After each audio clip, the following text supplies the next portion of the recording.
যখন জেলার সবচেয়ে বড় কর্মকর্তা ডিএম নুসরাতের মা সাধারণ শাড়ি পরে একদিন একটি বড় সরকারি ব্যাংকে টাকা তুলতে গেলেন, তখন কেউই তাকে গুরুত্ব দিল না।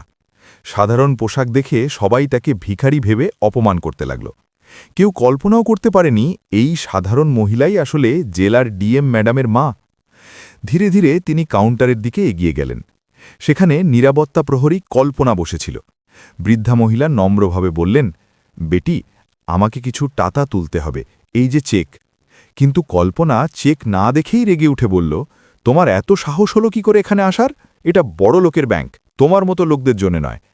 মহিলা শান্তভাবে বললেন, একবার চেকটা দেখে নাও মা, 5 লাখ টাকা তুলতে হবে। এটা শুনে কল্পনা আরও রেগে গেল। 5 লাখ? জীবনে দেখেছ কখনো? এরপর ব্যাংক ম্যানেজার এসে কিচ্ছু না জিজ্ঞেস করেই সেই বৃদ্ধাকে জোরে থাপ্পড় মারলেন। মহিলা মাটিতে পড়ে গেলেন।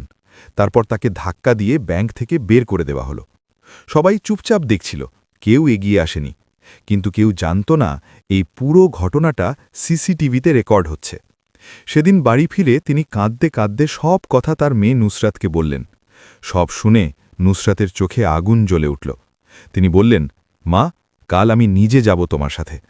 পরের দিন সাধারণ শাড়ি পরে মা মেয়ে আবার সেই ব্যাংকে গেলেন। সবাই আবার তাদের অবজ্ঞা করল। ম্যানেজার পর্যন্ত দেখা করতে অস্বীকার করলেন। নুসরাত তখনও শান্ত ছিলেন। শেষে তিনি ম্যানেজারের টেবিলে একটা খাম রেখে বললেন, সময় হলে এটা পড়ে দেখবেন। তারপর চলে গেলেন।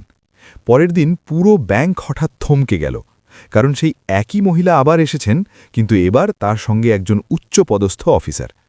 ম্যানেজারের সামনে দাঁড়িয়ে তিনি বললেন, আমি নুসরাত, এই জেলার ডিএম। এক মুহূর্তে পুরো ব্যাংক স্তব্ধ। ম্যানেজারের মুখ ফ্যাকাশে হয়ে গেল। নুসরাত ঠান্ডা গলায় বললেন, আপনি শুধু আমার মাকে নয়, হাজারো সাধারণ মানুষকে অপমান করেন। আজ তার শাস্তি পাবেন। তিনি সঙ্গে সঙ্গে ম্যানেজারের বদলির আদেশ দিলেন এবং কারণ দর্শানোর নোটিশ তুলে দিলেন। এরপর তিনি নিরাপত্তা প্রহরী কল্পনাকে বললেন, পোশাক দেখে কাউকে বিচার করো না, মানুষকে সম্মান দিতে শেখো। সেদিনের পর থেকে পুরো ব্যাংকের পরিবেশ বদলে গেল।